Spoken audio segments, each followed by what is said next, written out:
বন্দে মাতরম বন্দে মাতরম পুনর্বাসন না দিয়ে হকার উচ্ছেদ করা চলছে না চলবে না চলবে না চলবে না পুনর্বাসন না দিয়ে হকার উচ্ছেদ করা চলছে না চলবে না চলবে না বন্দে মাতরম বন্দে মাতরম ভারতীয় জনতা পার্টি জিন্দাবাদ জিন্দাবাদ জিন্দাবাদ জনতা পার্টির উদ্যোগে তারকেশ্বরের আমি একটা খবরে আছি। হ্যাঁ,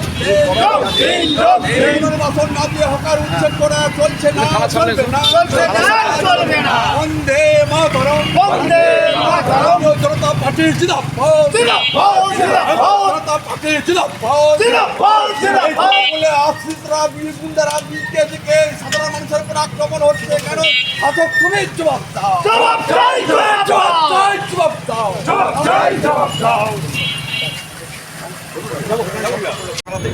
দেখুন, বিষয় হচ্ছে এই যে তারকেশ্বর বাবার ধাম, এটা তো এখানে হাজার হাজার হকার রয়েছে যারা খুব গরিব শ্রেণীর মানুষ।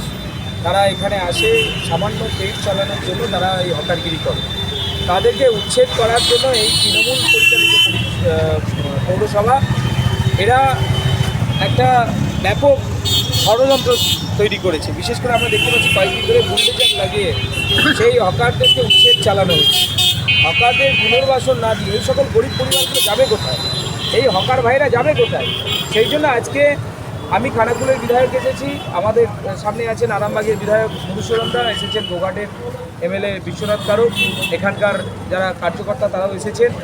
আমরা আজকে থানাতে একটা টেবিল ডেপুটেশন দিতে এসেছি।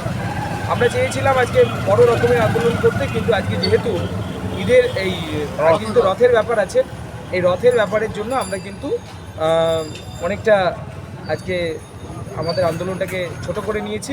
শুধুমাত্র টেবিল ডেপুটেশনেই আজকে আমরা দেব।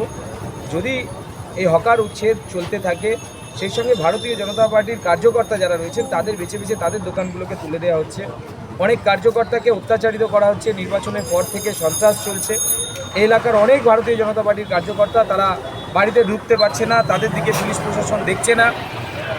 তার প্রতিবাদে আজকে আমরা এখানে ডেপুটেশনে এসেছি। আজকে আমরা টেবিল ডেপুটেশন দেব। যদি কথা না শোনা হয়, পরবর্তী সময়ে আমরা বৃহত্তর আন্দোলনে। আপনার নাম? আমার নাম সুশান্ত ঘোষ, আমি খানাকুল বিধানসভার বিধায়ক, পশ্চিমবঙ্গ রাজ্য কংগ্রেসের সভাপতি।